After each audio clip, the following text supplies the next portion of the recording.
अस्सलाम वालेकुम।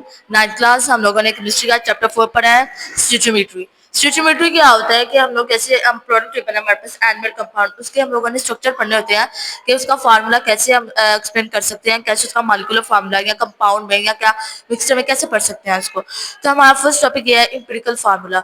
Empirical formula क्या होता है, वो रेशियो को होल नंबर को सिंपलेस्ट फॉर्म पे करके हमें एक वैल्यू दे देता है। जैसे मेरे पास वाटर है, H2 है ना, तो H2 की पावर 2 है, वो H2 को खत्म करके सिंपली फॉर्म में दे देगा। कोई भी उसमें पावर नहीं होगी, कुछ भी नहीं होगा, सिंपल उसका एलिमेंट होगा। ये होगा empirical formula. Empirical formula of a compound show the simplest whole number ratio of atom present in that compound. कह रहे हैं empirical formula जो है वो simplest whole number इसको शो करवाता है कंपाउंड के अंदर। इसलिए जैसे मैंने अभी फार्मूला बताया, जैसे वाटर है H2O, उसकी पावर उसकी वैल्यू को फिनिश करके सिंपल फॉर्म में HO फॉर्म हमें प्रोवाइड कर देता है। अब दूसरा यहाँ पे पॉइंट लिखा हुआ है the empirical form of calcium fluoride. Calcium fluoride की शॉर्ट फॉर्म है CaF2 which show the ratio present between the calcium fluoride in it crystal. कह रहे हैं इसको हम कैसे शो करवा सकते हैं रेशियो के अंदर। जाहिर है जहाँ पे CaF2 लिखा है, F को 2 की पावर खत्म करके CaF लगा देंगे। For example hydrogen peroxide is present by molecular formula by empirical formula. अब ये देखें, ये इसको हम कैसे लगाएंगे, इसको ऐसे करके ऐसे कर देंगे। ये H2 और ये दोनों क्या हो जाएंगे, ये खत्म करके सिंपली फॉर्म में HO लगा देंगे। तो ये हमारे पास एम्पिरिकल फार्मूला की फॉर्म आ गई है कि कैसे हम चिपरेंस रेशो को खत्म करके काम कर सकते हैं। तो और ये भी कह रहे हैं को हम लोग इस फार्मूला को आइंस की तरह भी हम लोग इसको प्रेजेंट करवा सकते हैं। सारी चीज़ों को हम लोग एम्पिरिकल फार्मूला में सिंपल फॉर्म पे ही काम करवा सकते हैं, चाहे वो मॉलिक्यूल है चाहे वो कुछ भी है, इसको हम लोग मॉलिक्यूल फार्मूला में डिफरेंट फॉर्म में भी करवा सकते हैं। आपकी एक्सरसाइज में लिखा हुआ है give two example of the compound have same molecular empirical formula. यानी क्या एम्पिरिकल और मॉलिक्यूलर फार्मूला सेम हो सकते हैं? नहीं, बिल्कुल भी नहीं हो सकते। एम्पिरिकल और मॉलिक्यूलर फार्मूला और तरह के होते हैं। एम्पिरिकल में हमने पढ़ा है कि ये इन दोनों की जो वैल्यूज होती हैं सिंपली फॉर्म में आती है। एम्पिरिकल फॉर्म में कहीं ना कहीं आपकी वैल्यू आ जाती है, तो ये डिफरेंट होते हैं। आगे मैंने लिखा हुआ है chemical formula binary ionic compound. Binary का मतलब होता है दो दो तरह की चीजें, और केमिकल फार्मूला जो कोई भी केमिकल फार्मूला कुछ भी आप हम एम्पिरिकल पढ़ रहे थे, इसका एम्पिरिकल केमिकल क्या हो सकता है आयनिक कंपाउंड के अंदर। तो लिखा हुआ है in order to write down the formula of any compound first identify cation and ion and the number of charges present on that. क्या जब भी एम्पिरिकल केमिकल फार्मूला लिखे बाइनरी के अंदर, तो पहला स्टेप यही है कि केटाइन और अनायन पे प्रेजेंट करके चार्जेस के ऊपर काम करें। जैसे ये मैंने यहाँ पे लेबल किया हुआ है केटाइन और अनायन, लिथियम है, मैंने एक का इलेक्ट्रॉन जो है ना ऑक्सीजन को दे रही हूँ, तो ऑक्सीजन ने अपना एक इलेक्ट्रॉन दिया केटाइन को, तो ये डोनेट करके वो क्या कर रहा है उसको एक्सेप्ट कर रहा है। तो यहाँ पे लिथियम ऑक्साइड बन गया हमारे पास। मैंने देखिए सारा उसको लेबल किया हुआ है, उसने क्या किया और क्या नहीं किया।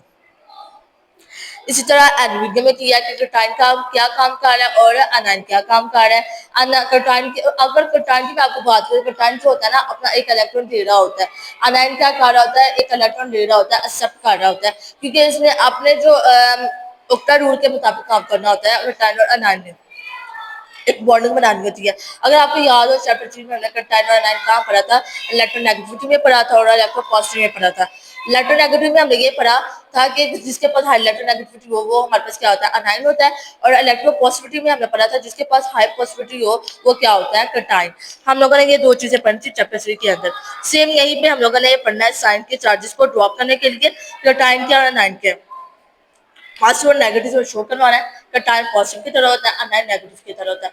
केटाइन अपना इलेक्ट्रॉन अनायन को दे रहा होता है, अनायन एक्सेप्ट करके अपने आपको वैलेंसी पूरी कर रहा होता है। यहाँ पे मैग्नीशियम का भी यही इसी तरह मैंने किया हुआ है, कैसे लेबल किया हुआ है। मैग्नीशियम ने अपना इलेक्ट्रॉन दिया है, तो आगे जो नाइट्रोजन है उसने क्या किया मैग्नीशियम नाइट्रेट बना दिया। ये हमारे पास केटाइन और अनायन है।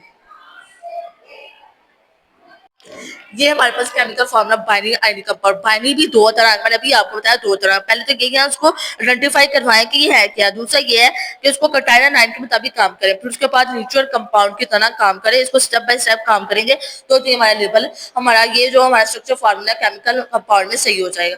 ये केमिकल फार्मूला हो गया। एम्पिरिकल फार्मूला के अंदर अगर केमिकल फार्मूला ऐड करना चाहे तो सबसे पहले इसका फार्मूला लगाना पड़ता है, फिर उसके बाद उसका मॉलिक्यूलर फार्मूला उसका एम्पिरिकल सारा फॉर्म करके फिर एम्पिरिकल फार्मूला हम करेंगे। इंशाल्लाह अगले लेक्चर में आपको बताऊंगी। फिलहाल मैं आपको बताती हूँ एम्पिरिकल फार्मूला अगेन मैं आपको बता रही हूँ क्या होता है कि सिंपल फॉर्म में करना किसी फार्मूले को उसको कहते हैं एम्पिरिकल फार्मूला। मैंने एग्जांपल दिया जैसे वाटर है H2O है 2 की इसकी पावर फिनिश कर दे तो खाली क्या रह गया HO। ये हमारे पास क्या आ जाता है एम्पिरिकल फार्मूला। यहाँ पे मैंने एग्जांपल दे दिया कैल्शियम फ्लोराइड की मैंने सिंपली फॉर्म भी लिखा हुआ है CaF2। इसको रेशियो में कैसे प्रेजेंट कराएंगे CaF टू इसका खत्म कर देंगे क्योंकि हमने सिंपलेस्ट रेशो रेशो तो इसकी खत्म कर लिया हमने कोई भी वैल्यूज या कोई भी पावर इसकी खत्म करके सिंपल फॉर्मूला आना है। तो ये क्या है ये क्रिस्टल होते हैं हमारे पास कैल्शियम फ्लोराइड। दूसरी एग्जाम्पल मैंने दी हुई है कि हाइड्रोजन पेरोक्साइड क्या करता है प्रेजेंट करवा रहा था मॉलिक्यूलर फार्मूला H2O2। अगर इसका एम्पिरिकल फार्मूला निकाले तो ये H2O के बराबर आता है तो वाटर के बराबर भी आ जाता है क्योंकि जब इसकी सिंपल फॉर्म निकाले तो वाटर की भी यही होती है और हाइड्रोजन पेरोक्साइड की भी यही होती है। ये होता है हमारे पास एम्पिरिकल फार्मूला। केमिकल फार्मूला में अगेन वही चीजें हैं कि किसी भी केमिकल फार्मूला बनाने के लिए उसको स्टेप बाय स्टेप बताने चाहिए। पहले इसको आइडेंटिफाई करवाएं दूसरा का कंटाइन और अनाइन के अंदर प्रेजेंट करवाएं और उनको शो करवाएं कि क्या उसके अंदर इलेक्ट्रोनेगेटिविटी क्या है उसके अंदर इलेक्ट्रोपॉजिटिविटी क्या है। इन सब को बैलेंस करने के लिए ओक्टा रूल का अप्लाई करें। फिर इसके बाद केमिकल फार्मूला चेक करें। बाइनरी के अंदर बाइनरी दो तरह की होती है कभी भी एक एटम या इलेक्ट्रॉन से कोई भी फार्मूला नहीं बनता दो चीजों से बनता है दो या तीन से ज्यादा चीजें बनती हैं उसको। लेकिन यहाँ पे हमें अगर बाइनरी पढ़ना बाइनरी सिर्फ दो हमने एलिमेंट लेने कोई भी दो एलिमेंट लेके उसकी बाइंडिंग करवानी है उसके कंपाउंड में इसकी बॉन्डिंग करवा के कोई भी स्टेबल करके हम लोगों ने इसको आगे पुश करना होता है कि कटाना नाइन से करके हमारे पास क्या है। तो ये होता है हमारे पास chemical formula binary ionic compound. उम्मीद करती हूँ आपको ये लेक्चर समझ में आया होगा। इंशाल्लाह मिलते हैं अगले लेक्चर में। शुक्रिया।